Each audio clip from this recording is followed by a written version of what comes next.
नाशिक महापालिकेच्या आगामी निवडणुकांसाठी जाहीर झालेल्या प्रभाग निहाय प्रारूप मतदार याद्यांमध्ये मोठा गोंधळ समोर येत आहे.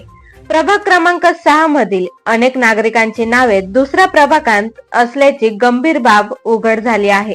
या संबंधी जागर महाराष्ट्र न्यूजने ज्ञानेश्वर काकड यांच्याशी खास बातचीत केली आहे. प्रारूप याद्या नव्याने तयार झालेल्या आहेत आणि या आता प्रारूप याद्या तयार झाल्या आहेत. यावरती संपूर्ण नाशिक महानगरपालिकेमध्ये शंकेचं कारण बनत आहे. कारण की का तर प्रत्येक प्रभागामध्ये दुबार नावं आहेत. काही या एक म्हणजे उदाहरणार्थ सांगायचं झालं तर या मतदारसंघातून दुसऱ्या मतदार प्रभागामध्ये मतदारांचे नावं गेले. अशा बऱ्याचशा काही गोष्टी आहेत या शंकेचं कारण होत आहे. या कारणामुळे गट शिवसेना असेल विरोधी पक्ष असेल यांच्या मार्फत विविध प्रकारे यासाठी आक्षेप नोंदवला जात आहे. आपण आता सध्या प्रभाग क्रमांक 6 मखमलाबाद मध्ये आहोत आणि या प्रभाग क्रमांक 6 मध्येही असाच काहीतरी प्रकार घडलेला आहे. याबाबत आपण बातचीत करणार आहोत. ज्ञानेश्वर काकड हे भाजपाचे माजी मंडलाध्यक्ष होते. यांनी आतापर्यंत बऱ्याचशा ज्या मतदार याद्या आहेत त्याच्या खूप मोठ्या प्रमाणात त्रुटी आहेत. बरेचसे मतदार आहेत ते काही प्रभाग क्रमांक 1 मध्ये गेले, काही प्रभाग क्रमांक 6 मध्ये जे होते 1 मध्ये 4 मध्ये अशा विविध प्रभागांमध्ये गेले आणि बरेचसे नाव गेले. आपण या संपूर्ण गोष्टींची जाणीव आपण त्यांच्याकडनं करून घेणार आहोत आणि किती प्रॉब्लेम आहे, किती मतदारांची नावं तिकडे गेली हे ज्ञानेश्वर काकड. सर काय सांगाल? नमस्कार. या निवडणुकीमध्ये जे काही आमच्या निदर्शनास आलंय, प्रभाग क्रमांक 6 मध्ये जवळपास 6000 नावं ही प्रभाग क्रमांक 1, प्रभाग क्रमांक 4 आणि प्रभाग क्रमांक 5 मध्ये गेलेली आहे.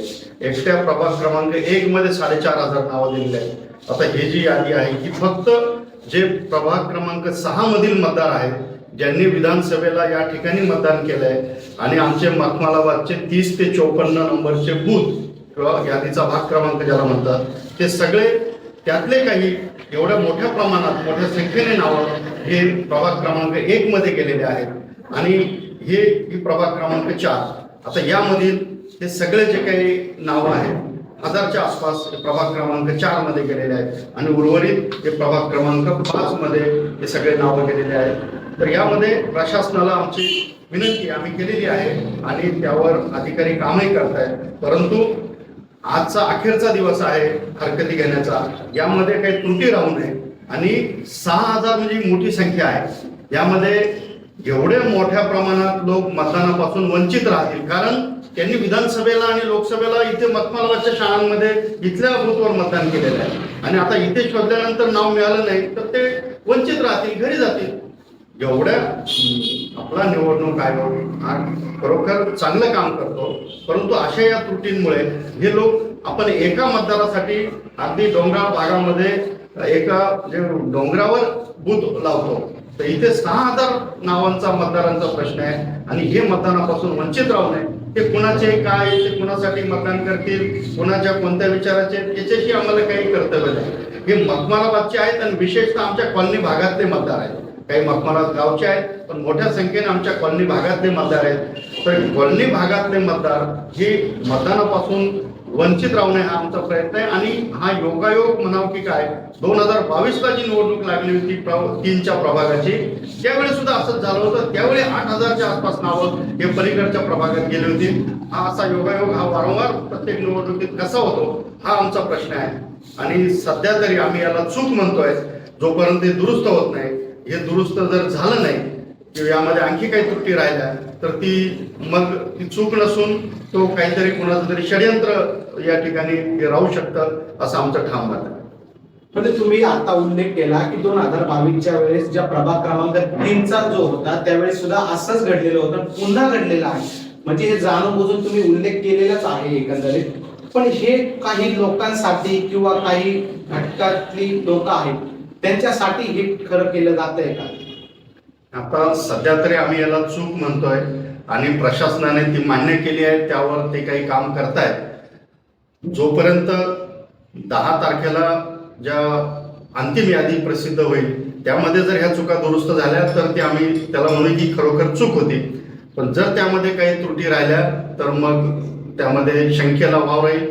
10 तारखेला आपण परत आम्ही तुम्हाला भेटून याविषयी सविस्तर आणखी माहिती देऊ, कारण हा मोठ्या प्रमाणात घोळ आहे आणि हे आतापर्यंत कुणाच्याच का लक्षात आला नाही हा प्रश्न आहे. एवढे सगळे लोक यामध्ये आहेत, परंतु एवढ्या मोठ्या प्रमाणात ही कुणाच्याही ही बाब लक्षात आली नाही कशी, हा सुद्धा प्रश्न आहे. आपण पूर्ण प्रभागामध्ये फिरत आहात, प्रचार स्वतःचा करत आहात. या सर्व गोष्टी करत असताना या प्रभागामध्ये किती समस्या जाणून येत आहेत आणि आताच्या लोकप्रतिनिधी मार्फत किती काम केले गेलेलं आहे, काय सांगायला याबाबत? मी कुणावर टीका टिप्पणी करणार नाही, परंतु प्रभाग मोठा आहे.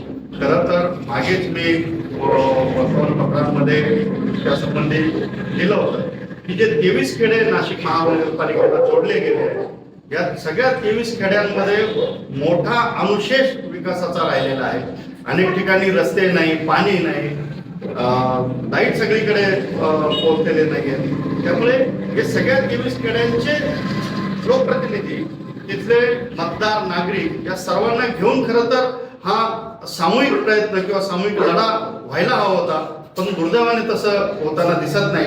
म्हणून हा प्रभाग जरी मोठा असला तरी यासाठी विशेष प्रयत्न व्हायला पाहिजे की जे खेडे जे महापालिकेला जोडलेले आहेत, शहरामध्ये छोटे छोटे प्रभाग असतात, त्यामुळे तिथल्या एका गल्लीच्या रस्त्यामध्ये मखमालाबादच्या सारख्या आमच्या एका माळ्याच्या रस्त्यामध्ये तिथे सगळ्या गल्ल्यांचे रस्ते होऊन जातात. त्यामुळे हे जे आहे ते याकडे प्रशासनाचं लक्ष वेधणं हे खरं तर लोकप्रतिनिधींचं काम आहे आणि आमचा यासाठी प्रयत्न राहील. हे होते भाजपाचे माजी मंडळ अध्यक्ष, ज्यांनी प्रभाग क्रमांक 6 मधून उमेदवारीसाठी इच्छुक आहेत भाजपाचे. आणि आपण यांच्याकडनं जाणून घेतलंय की प्रभाग क्रमांक 6 मध्ये किती मतदार याद्यांमध्ये घोळ झालेला आहे, याबाबत त्यांनी आक्षेपही प्रशासनाकडे नोंदवला आहे. आता आपल्याला येणाऱ्या नवीन याद्यांमध्ये किती त्या यादीमध्ये फरक बसतो आणि किती योग्यरित्या याद्या येतात याकडे बघणं महत्वाचं ठरणार आहे. तर अविनाश शिरसाट.